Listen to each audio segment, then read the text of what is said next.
You know, I get annoyed with many social media posts because too often the perpetrators are politicians or their supporters who have little skill in critical thinking or even the technical skills to point to something on the platform in a meaningful way. This really gets under my skin.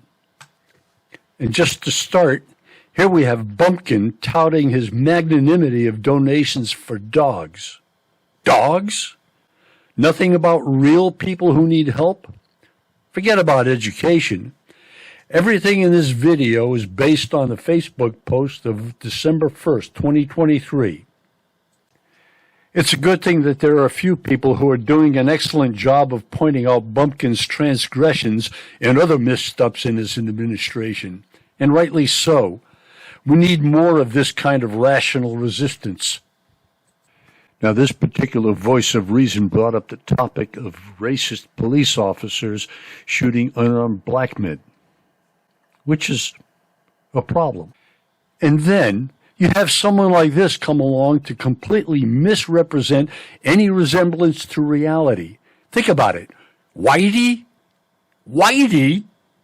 The first thing it does is make me wonder what his racist background is. He must have decided to crawl into a self-imposed vacuum from world events, not to mention his propensity for non-sequiturs. What does black-on-black violence have to do with cops shooting black citizens anyway? Now, Mr. Genius is ready to inform us all about law enforcement shootings. He even teases us with a link that'll provide us with what? Nothing. There's absolutely nothing here except the homepage to Statista. You'd think that Mr. Genius would be able to come up with a link to the right page to make his point for everyone to see. I mean, really, what the fuck do you do with this? He expects everyone to go chasing through all the twisted turns of his mind to get somewhere, but he can't tell us. For a number of reasons, I suppose. So I asked him very nicely, how about more information? I mean, you have to ask, what would a normal person do? I'll tell you what that would be. A normal person would post the correct link and even provide a short explanation of their point of view, even if it's wrong. That would be the way to do it, if nothing else than to give the impression that you might know what the hell you're doing. At the very least, he should have responded directly to me because I did ask the question. So, what does Mr. Genius do? He didn't answer to me in a way that I would actually know that he answered. He commented in the main part of the post. The way most social media sites work is, if you're responding to someone, you hit the reply link directly to them and type in your response. I'm sure that most people know that. Evidently, Mr. Genius is completely unaware. If it weren't for the fact that I was scrolling through some of the other comments on the post, I wouldn't have found these two gems. It's as if he wanted to be able to say that he sent me something, but I had to find it first. If I couldn't find it, well, there'd be no way to dispute whatever it was he was trying to say, if he could say it in a way that made any sense. Didn't say where he sent the data. So, I got a message on Facebook. You know, I don't even get a notice that I get messages.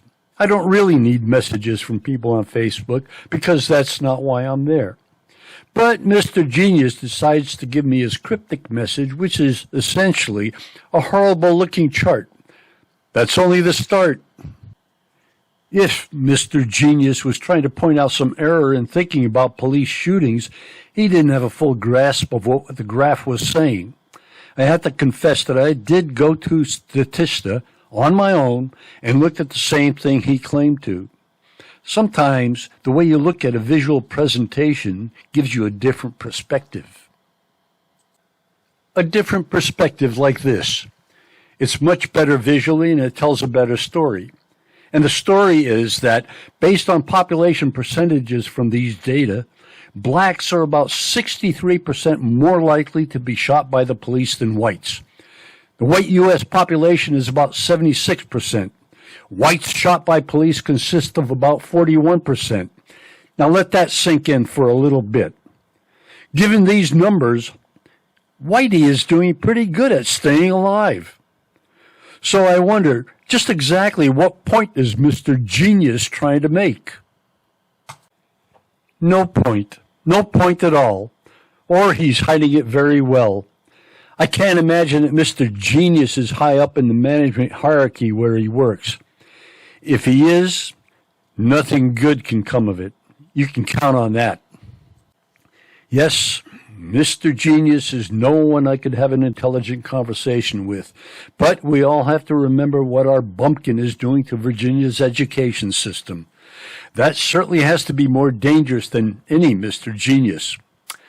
Bumpkin's education policy, I suspect, is to create more Mr. Geniuses. Oh, shit.